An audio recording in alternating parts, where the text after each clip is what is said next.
حضرتك الموضوع ده، بس في يعني نصين مهمين جدا. حاضر. عاوز اوضحهم وبعدين هبدا. اصل ديت يعني هي دي الكلمه اللي دايما يقولوها فعلا. هم بيقولوا عهد النعمه وعهد النقمه، احنا مالناش دعوه بالعهد القديم. وبيقولوا احنا عندنا نصوص ثانيه احبوا اعداءكم، بارقوا لاعنيكم، لا تقاوموا الشر.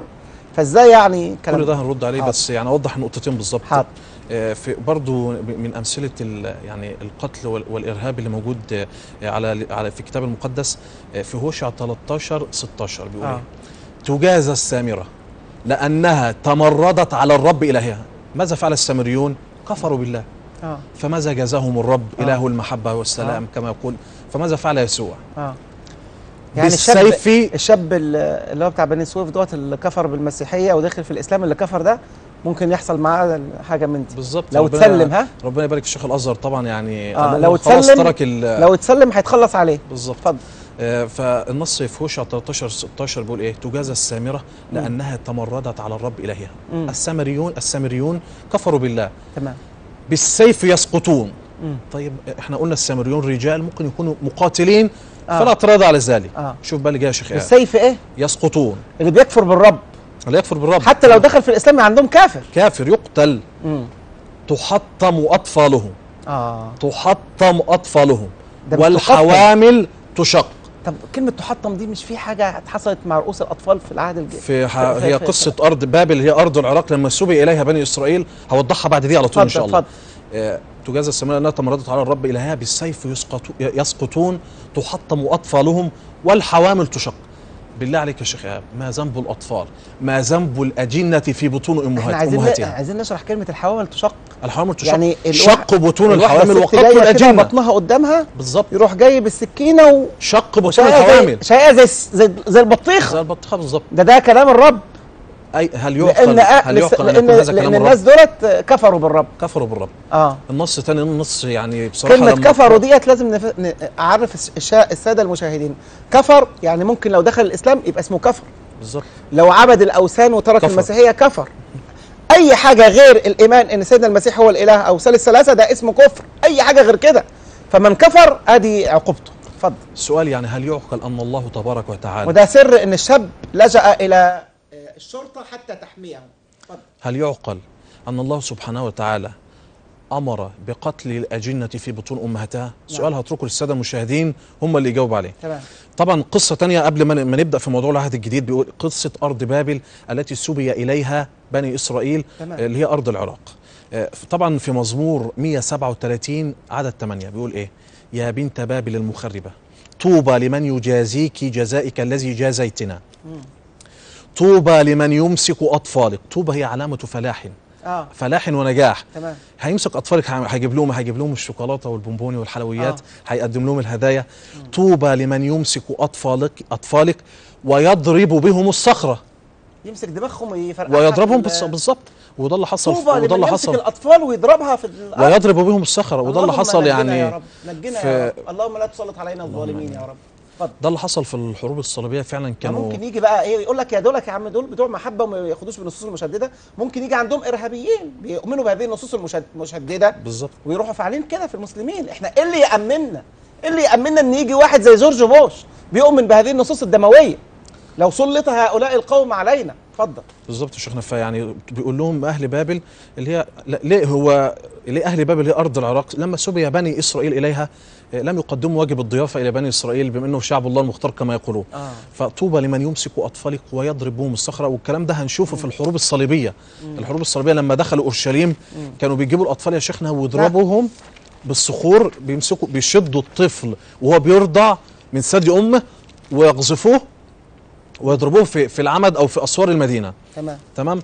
طبعا تكمله القصه برضو العقوبات يعني على ارض بابل انهم لم يستضيفوا بني اسرائيل في اشعياء 13:15 بيقول ايه؟ لانهم ما استضافوش بني اسرائيل يتعمل فيهم كده. بالظبط. تكمله القصه يعني كل من لا يستضيف بني اسرائيل ويستقبلهم استقبالا حسنا عياله يتمسكوا وينضرب دماغهم في الايه؟ وهذه اوامر من؟ يسوع اله المحبه. طب ممكن اقول لك على مفاجاه؟ اتفضل. الساده المشاهدين ممكن يسمعوا مني المفاجاه دي. المفاجاه ديت انا جايبها لكم من جريده المصريين. اسمع الى هذه المهزله. الايمان ان لازم بني اسرائيل عند حتى بعض النصارى ان بني اسرائيل لازم يكرموا. اسمع في جريده المصريين بتاريخ 22/4/2010 أقباط المهجر يهنئون إسرائيل بعيد استقلالها ويقولون أنتم المثل والقدوة لنضال الشعوب المقهورة والمحتلة، ونتطلع لتحريركم القدس من العرب الغزاة. إن شاء الله في مرة تانية بأسأل أقرأ لكم اللي باقي. اللي ما يهنئش بني إسرائيل ويعظم لهم انضرب دماغه في الأرض. اتفضل. تكملة قصة أرض بابل هي أهل العراق. بيقول في أشعياء 13:15 وكل من وجد يطعن، وكل من انحاش يسقط بالسيف، وتحطم أطفالهم أمام أعينهم، وتنهب بيوتهم، وتفضح نساءهم، ويحرمون ثمرة البطن ولا تشفق عيونهم. النتيجة طبعا، النتيجة بقى أصبحت بابل يعني بعد أوامر القتل والإرهاب اللي موجودة في أهل بابل وأطفالها ونسائها، وتصير بابل اللعينة كتقليب الله سدوم وعمورة لا تعمر الأبد. طبعا نعم. سدوم وعمورة هي قرى قوم لوط.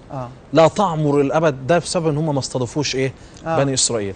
نص آخر مولانا، ويا ريت الإخوة نحن دايما نقول اللهم صل على سيدنا محمد يا أخ أحمد. بالظبط. شفت لما يعني ملك الجبال قالوا إذن لي أن أطبق عليهم الأخشبين عشان كفروا بك محمد عليه الصلاة والسلام ولم يعطوك حقك يا محمد، قال لعل الله أن يخرج من أصلابهم من يقول لا إله إلا الله. سبحان الله، شفت الرحمة بمن في الأصلاب، مش أطفال موجودين، ده الرحمة بمن في أصلاب الرجال. اللهم صل على سيدنا محمد. اتفضل يا شيخ. طبعا نص آخر يعني في العهد القديم في حزقيال 9 العدد 6 بيقول إيه؟ الشيخة والشابة والعذراء والطفل والنساء ماذا؟ اقتلوا للهلاك، لا إله إلا الله، ولا تقربوا من إنسان عليه السمة وابتدأوا من مقدسي، فابتدأوا بالرجال الشيوخ، اللي هم الشيوخ اللي ما عرفوش يقتلوا. الرجال الشيوخ، واحد عنده 80 سنة 90 سنة على العكاز ابدأ بيه. بالظبط. الذين أمام البيت. طبعا وبرضه في العدد 10:31 بيقولوا أحرقوا جميع المدينة بسكانها وجميع حصونهم بالنار. يعني دي معظم النصوص. طبعا في نصوص كثيرة جدا، بس أنا عاوز أدخل على العهد الجديد. أنا عايزك تجاوب لي على السؤال. فيا ريت الإخوة في الكنترول يجيبوا لنا تسجيل الأنبا رفائيل، وهو بيقول ان العهد ما فيش حد يقول لي العهد القديم مش بناخد بيه، ولا ارتباط العهد القديم بالظبط. طب في تسجيل عندنا ان في انبا رفائيل بيقول ان ما فيش فرق ما بين العهد الجديد والعهد القديم، ان الرب هنا هو الرب هنا. نسمع التسجيل. الله يجزيك خير. اللهم امين. مريم النبية اخت هارون واخت موسى لما قالت له هو انت بس اللي نبي، جسمها برضه اصيب بالبرص. عندكم قصة كورح ودثان وأبيرام، وقصة نداب وأبيه ولاد هارون الكاهن. كل من خالف الطقس كان يبقى عرضة إن ربنا ينتقم منه ويزعل منه. طبعا يقول لك بقى كل الأمثلة اللي قلتها يروح مسحها لك بأستيكة اللي يقول لك إيه ده عهد قديم، إحنا في عهد النعمة.